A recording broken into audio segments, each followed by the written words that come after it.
ఇక తెలంగాణ జనసమితి ఆధ్వర్యంలో Telangana youth day కార్యక్రమం నిర్వహిస్తున్నారు. ఈ కార్యక్రమంలో ప్రస్తుతం మంత్రి పొన్నం ప్రభాకర్ మాట్లాడుతున్నారు. ఇప్పుడు లైవ్ చూద్దాం.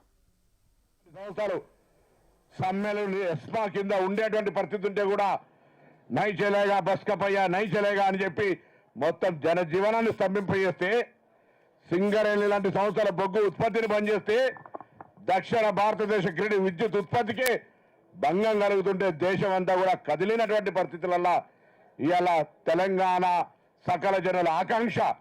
అందులో నేను కూడా ఒక పాత్రధారిని. పెద్దలు గతంలో చెప్పినట్టుగా నాతోనే తెలంగాణ వచ్చిందని చెప్పేంత మూర్ఖులం కాదు అనే మాట మనం చేస్తున్నాం. అందరి యొక్క ఆకాంక్ష, అందరం కలిసి కొట్లాడుతూ వచ్చింది. ప్రజలందరూ తెలంగాణ కావాలనుకున్నారు. కొంతమంది తెలంగాణ అర్థం అనుకున్న వాళ్ళు కూడా ఉండొచ్చు. వాళ్ళు ఇలా గత 10 ఏళ్ళు అందరం ఎక్కి ఉండొచ్చు. అది వేరు ముచ్చట. ఆనాడు సార్కు తెలుసు, మా ప్రభుత్వం ఉంది, కోదండరాం గారు నాయకత్వంలో పోరాటం జరుగుతూ ఉంది. మా ముఖ్యమంత్రి మాకు వ్యతిరేకం కిరణ్ కుమార్ రెడ్డి మమ్మల్ని ఎక్కడికక్కడ అణిచివేసే ప్రయత్నం. కాంగ్రెస్ పార్లమెంటు సభ్యుడిగా ఉండి 3 సార్ల ముఖ్యమంత్రిగా 3 సార్లు ఆయన దగ్గరికి సెక్రటరీ పోకుండా కూడా నేను కానీ నా సహచార పార్లమెంట్ సభ్యులు వివేక్ గారితో సహా అనేక మందిని ముఖ్యమంత్రి గారు ఒకనాడు కూడా కలిసే ప్రయత్నం చేయలేదు. తెలంగాణ ఆకాంక్షను బలంగా వినిపించడానికి వీరు ప్రత్యక్ష సాక్ష్యం.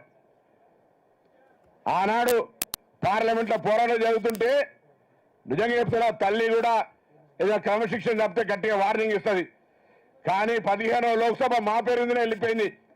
అప్పుడు కూడా సోనియా గాంధీ గారు కొంత నిబంధనల ప్రకారం చేయండి అన్నది తప్ప ఆమెకు మనసు నిండా గుండె నిండా తెలంగాణ ఇవ్వాలన్నది. కాబట్టి ఎన్నడూ కూడా మమ్మల్ని తెలంగాణ కోసం కొట్లాడొద్దు అనలే. ఒకవేళ కొట్లాడాలని వద్దు అని ఉంటే సుశిక్షితులైన కాంగ్రెస్ కార్యకర్తగా ఇబ్బంది పడేటువంటి వాళ్ళం.